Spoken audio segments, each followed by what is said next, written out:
Hello everyone, welcome to my channel Future and Classes guys, it's me Saurabh Bhatnagar. तो guys इस video में हम करेंगे question number 6 of exercise 8.1 NCERT class 10 math.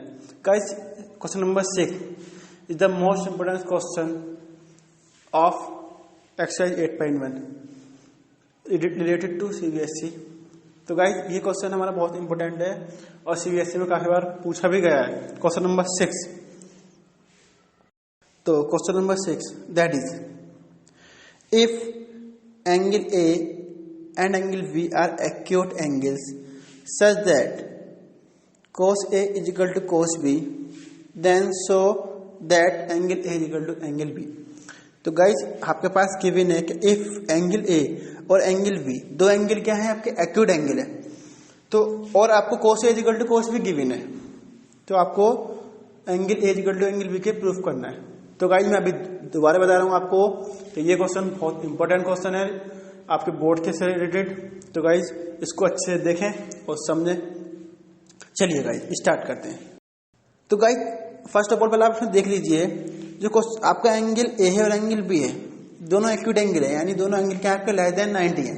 But कहीं पर भी ये मेंशन नहीं है कि ये एंगल ए और angle B is a parts of triangle ABC, यानी एक ही ट्रायंगल एबीसी का ये पार्ट है, ये कहीं मेंशन नहीं है। तो इट मींस हमें क्या करना पड़ेगा, एंगल ए और एंगल बी को दोनों को क्या करना पड़ेगा, अलग अलग राइट एंगल ट्रायंगल ड्रॉ करके प्रूफ करना पड़ेगा। तो वही हम यहाँ पे करेंगे। तो गाइज देखिए हमने कंसिडर कर लिए two right angle triangle A Q R and B M N. एक ट्रायंगल हो गया हमारा ए क्यू आर, एक हो गया बी एम एन। तो जो आपका ए क्यू आर है ये भी राइट एंगल ट्रायंगल है और जो आपका बी एम एन है ये भी राइट एंगल ट्रायंगल है।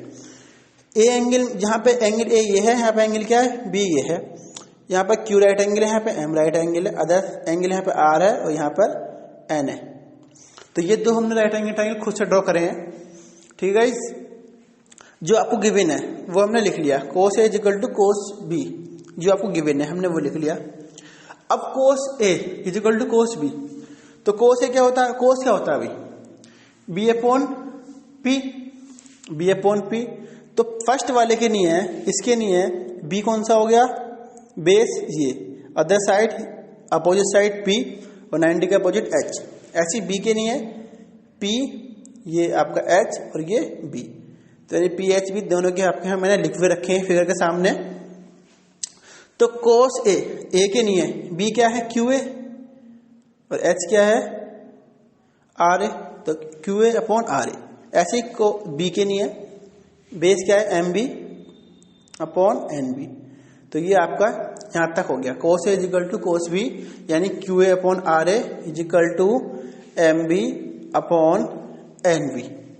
ठीक है, अब जो एम बी यहाँ गिवन है इसको क्रॉस मल्टीप्लाई कर लेंगे तो एम बी कहाँ जाएगा यहाँ, तो Q A upon M B हो जाएगा और आर ए कहाँ पहुंच जाएगा यहाँ, R A upon N B, यानी क्यू ए ये वाला क्यू ए और अपॉन ये वाली एम बी और ये वाला आर ए अपॉन ये वाली एन बी का जो रेशियो दोनों क्या होगा इक्वल हो गए।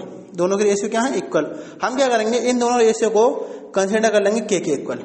भाई इक्वल है कोई ना कोई वैल्यू तो इनकी होगी, तो हमने मान लिया के क्या है हमारा कांस्टेंट है जिसको हमने कंसिडर कर लिया, यानी Q A upon M B is equal to R A upon N B. ठीक है गाइस, अब Q A upon M B is equal to K लिख लिया क्योंकि के इक्वल है वो, तो यहां से Q A is equal to हो जाएगा K M B, K for constant, M B क्या है हमारे side of right angle triangle. Second part R A upon N B is equal to K, तो आर ए इजिकल टू हो जाएगा के N B. ठीक है, तो क्यू ए इजिकल टू के एम बी और आर इजिकल टू के एन बी। ठीक है, यहां तक तो आपको समझ में आ गया होगा आई थिंक। अब फर्स्ट राइट एंगल ट्रायंगल और सेकंड राइट एंगल ट्रायंगल दोनों में क्या करेंगे, हम पाइथागोरस थ्योरम को यूज करेंगे। तो by using Pythagoras theorem triangle A Q R and triangle B M N. ठीक है, अब भाई ए क्यू आर में क्या है हमारा हाइपोटेन्यूज क्या थी ए आर, आर ए है, आर ए की जगह मेरा ए आर हो गया है, पर आप आर ए लिखना है इसको। तो आर ए का square equal to Q A का स्क्वायर प्लस आर क्यू का स्क्वायर। ऐसे यहाँ पे इसके लिए एन बी का square equal to M B का स्क्वायर प्लस एन एम का स्क्वायर। ये चल रहा है एक ट्रायंगल के लिए, ये चल रहा है दूसरे ट्रायंगल के लिए। तो अब नीचे करेंगे आर ए का स्क्वायर, आर ए का जो स्क्वायर लिख लिया हमने, जो क्यू ए का स्क्वायर है उसको उठा के हम यहाँ ले आएंगे, तो माइनस का क्यू ए का square is equal to R Q का स्क्वायर। ऐसे यहाँ पर भी एन बी का स्क्वायर माइनस एम बी का square is equal to N M का स्क्वायर हो गया ये भी। अब देखिए आर ए की वैल्यू कितनी है गाइस, के एन बी, तो मैं लगा दी के एन बी, तो आर ए का स्क्वायर यानी के का स्क्वायर है और एन बी का स्क्वायर हो जाएगा। क्यू ए की वैल्यू कितनी है, के एम बी, तो के का स्क्वायर माइनस एम बी का स्क्वायर हो जाएगा is equal to R Q का स्क्वायर। ये हमने ऐसी के ऐसी यहाँ उतार दिया नीचे को। चलिए आगे, अब यहाँ से के स्क्वायर हमने कॉमन ले लिया, तो के स्क्वायर बाहर आ गया, अंदर बचा एन बी का स्क्वायर और एम बी का square is equal to R Q का स्क्वायर। ठीक है, यहाँ से हमने क्या करा, इसको स्क्वायर हटाया तो यहाँ पे अंडरवुड लगा दिया इस पर, तो यहाँ पे अंडरवुड लग के ये हो जाएगा अंडरवुड एन बी का स्क्वायर माइनस एम बी का स्क्वायर। ये वैल्यू हो गई किसकी, एन एम की। ठीक है, अब यहाँ पर भी हमने क्या करा, आर क्यू का स्क्वायर हटाया तो यहाँ पर हो जाएगा अंडरवुड के का स्क्वायर माइनस एंड ब्रैकेट के अंदर एन बी का स्क्वायर माइनस एम बी का स्क्वायर। ठीक है गाइज, अभी देखिए के का स्क्वायर है तो के बाहर आ जाएगा, तो जब के बाहर आ जाएगा तो अंदर बचेगा अंडरवुड एन बी का स्क्वायर माइनस एम बी का square is equal to R Q. ठीक है, ये आपका एज इट इज ऐसे रहेगा। अब हम क्या करेंगे, अब हम आर क्यू को डिवाइड करेंगे किससे, एन एम से। आर क्यू को क्या करेंगे, डिवाइड करेंगे किससे, एन एम से। तो divided R Q by N M. जब आर क्यू की वैल्यू लगाएंगे के अंडरवुड एन बी का स्क्वायर माइनस एम बी का स्क्वायर और N M is equal to under root N B का स्क्वायर माइनस एम बी का स्क्वायर, तो इससे कट गया is equal to K square.